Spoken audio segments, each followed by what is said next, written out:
Hello everyone, greetings, hello, very nice to be here. It's a lovely Monday morning with the rain shining down. Man, I'm in a really good mood and I'm just having a productive day so far. I've got to go to the bank and I'm going to go around, and because I'm now 18 years of age, I've been alive for 18 years, I have to set up a proper bank account and a savings account, and I got to get my money made, baby. That's what they tell you at school. Make your money made. I also have just for my little gateway education into adulthood. I've been watching videos on mortgages, which is very soul draining. It's actually quite interesting. I think I'm gonna buy a boat. Okay. But yeah, so today I've just already nipped down to the bank and I said, excuse me, no, I've had these money problems. I can't make an online banking account. I've had issues there. And they said, okay, come back in an hour. So I'm going to sit in a room with a lovely trained woman or man who is going to set up all my banking things, which is all very exciting. And yeah, I've actually, money's a weird one with me because I just don't really spend it.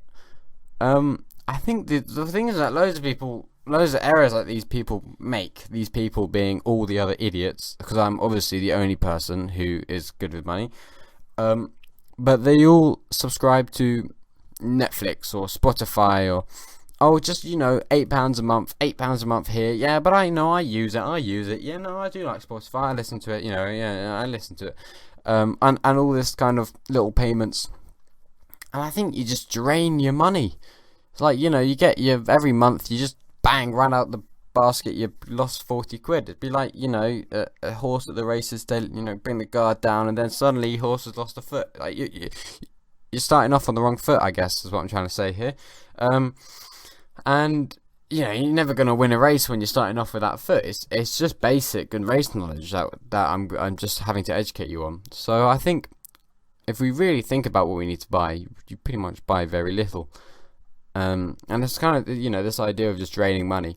Let's say you're on let's say we're on a boat. Okay, you're on a boat. And Spotify, you're on a boat and you're with Spotify and Netflix, and you're on the boat, and it's a metaphor. You'll see why in a minute. And Spotify over there, he starts that little man. He starts just poking a hole in your boat. And a little trickle of water comes in. Little trickle, just nothing. Maybe it take you 2.5 minutes to fill like a moderately voluminous cup. Okay, just trickle, in it comes. And you'd be like, whoa, Spotify, excuse me, Mr. Spotify, can you be really, really kind if you just did not fucking let my boat drown, That's why I've got a boat in the first place, so I maintain the fact that I have a boat. And Spotify goes, yeah, but I thrive off water, And then Netflix over there, little red bastard with his big N on his cap, and he starts poking a hole in your boat with some kind of a bit bored. It's been a bit of a boring boat trip actually. You just did one of the I'm gonna sail across the Atlantic because I can kind of thing that some people do. Anyway, so Netflix is over there, and he's what's Netflix doing? He's just poking a hole, and a trickle, water comes into the boat more and more, and Spotify and Netflix, they're high-fiving because realistically they work together, really, Netflix and Spotify. And all of a sudden, you've been rowing for 20 minutes. It's at the back of your mind. You've been rowing for now 2 hours. And the heels of your feet start getting wet. And it's all because you let Spotify and Netflix just trickle that water in. I hope that we've learned something there about being careful with your money, and if you're going to let water in, let it into your system, revitalize yourself. This is a lovely analogy. It's just built. Well, if you are going to let water into your body, give yourself life, buy good food or buy a book. Don't buy Spotify and Netflix. Anyway, little story over. But yeah, people, it's a bit strange, I think, that they're so excited. I really just don't understand the appeal of Netflix to any extent whatsoever. Sorry, it's a bit nasty of a sniffle. And I was sitting with a friend, and we were just watching a film. Me and my friend, and it was on Netflix, and it's just crap. And you're like, okay, well, that film was crap. Maybe this film will be okay. And there's like 200 films to choose from. I really just don't get it. They're all rubbish. They're just trying to make money off you. They're really just trying to make money off you. Which is, I guess, not a bad thing. It's what they're doing. Yeah, I just don't like it. I just feel a bit strange. Like, I'm not enjoying this. Of course, I just don't like films. After, you're being a bit silly over here. You're being really silly. Like, I mean, I can watch stand-up comedy all day, and all they're trying to do is make money off me. So I'm being a bit ignorant. Sorry. And yeah, then I've just got to do schoolwork because I'm back to school, baby, tomorrow for another term, and then after that I'm out, and my A levels are done, and I'm flying like a winged animal, you know, flying away. Yeah, you see, it's walking down my high street here in Hackney. You see some funny things. I mean, I'm pretty sure that there's more puffer jackets on a Hackney high street than Everest, to be honest. North Face, you know, these people really do not quite appreciate the fact that they wear puffer jackets in rather enjoyable temperatures. You know, I think if you want to look silly, it's quite simple. You kind of just you know, throw in an AirPod into your ear, you know, get those little Apple endorsement in. Ask your barber for a short back and sides, tie a top knot in the top. Lovely. Now, okay, so you've got the top knot, and you've got top knot, and you've got the audacious white AirPods. I don't think audacious is the right word there, but we're gonna keep going.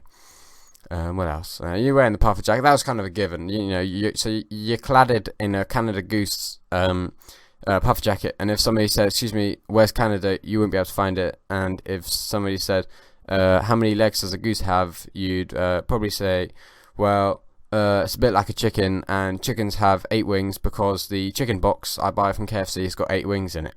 8 legs. I can't remember how I started that idea off.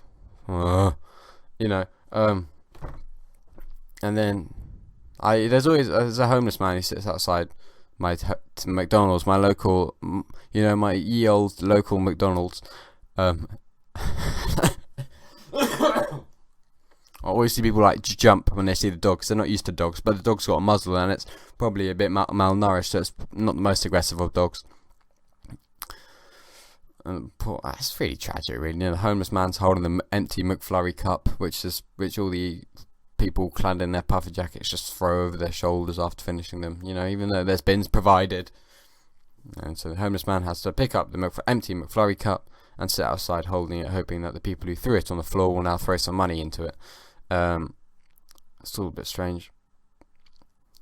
Then I was walking back, so that was just after the bank. Now I'm walking home. I'd had to buy some tangerines and some apples, which I bought, and had a little laugh with my friendly neighbourhood fruit seller.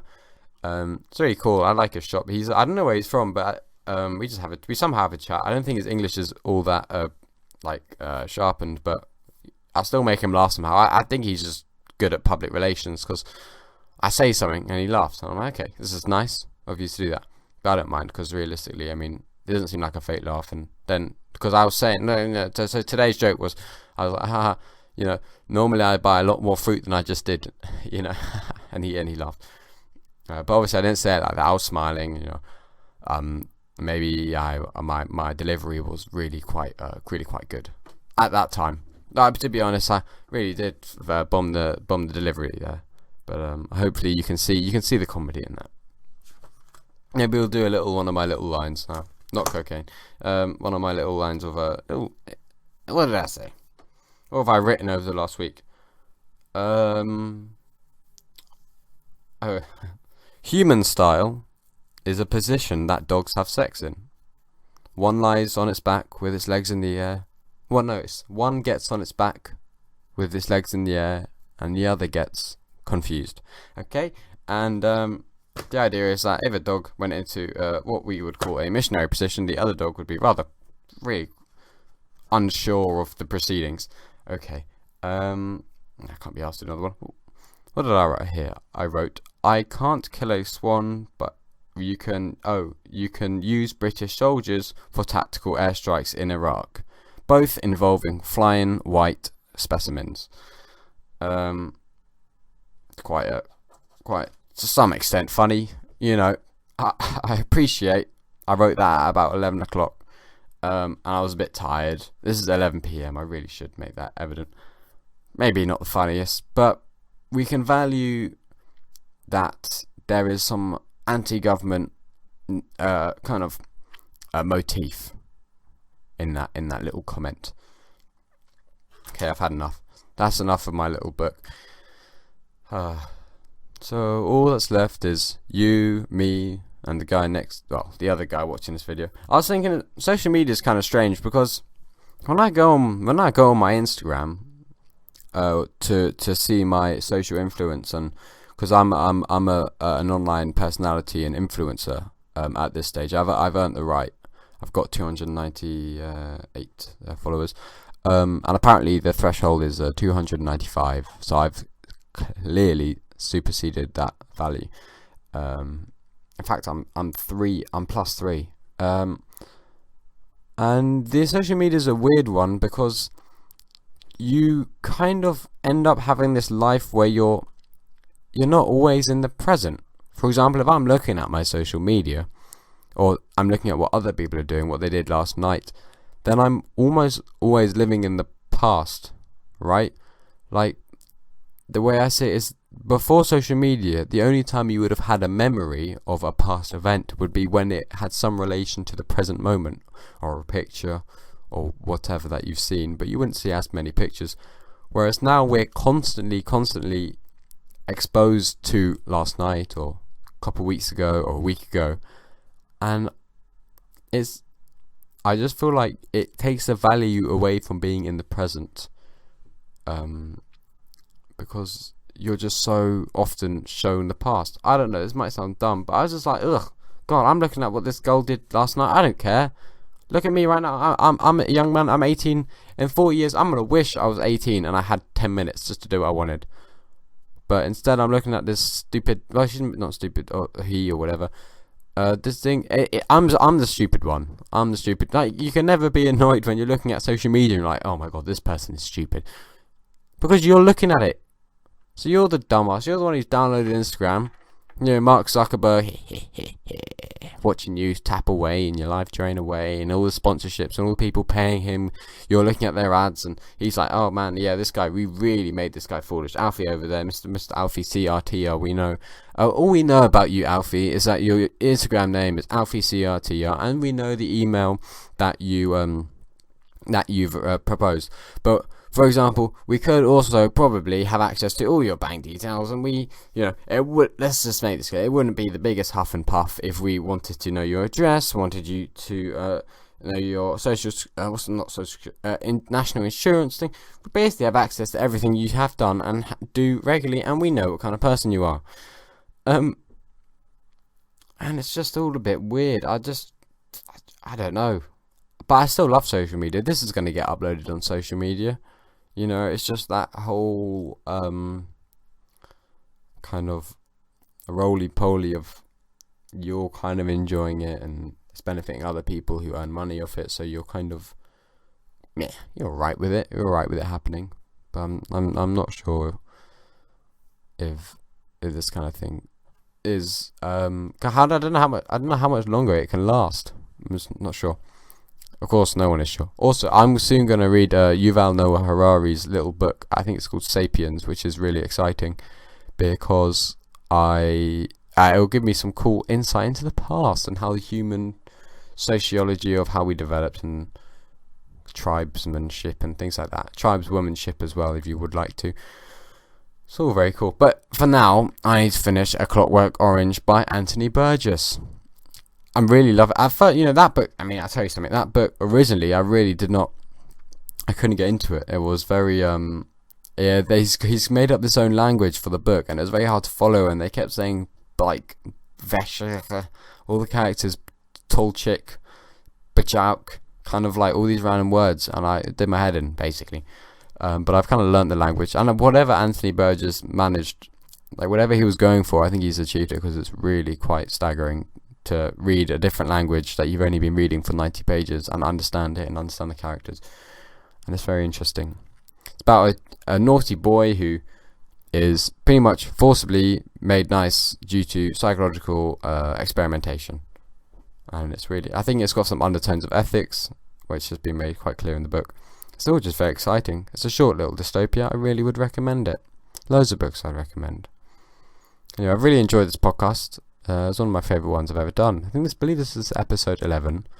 And I just would like to say thank you very much for spending your time with me. And we got a long way to go, but we got a lot of fuel in the tank, fortunately, and a lot of tread on the old wheels there. So I love you all, and goodbye.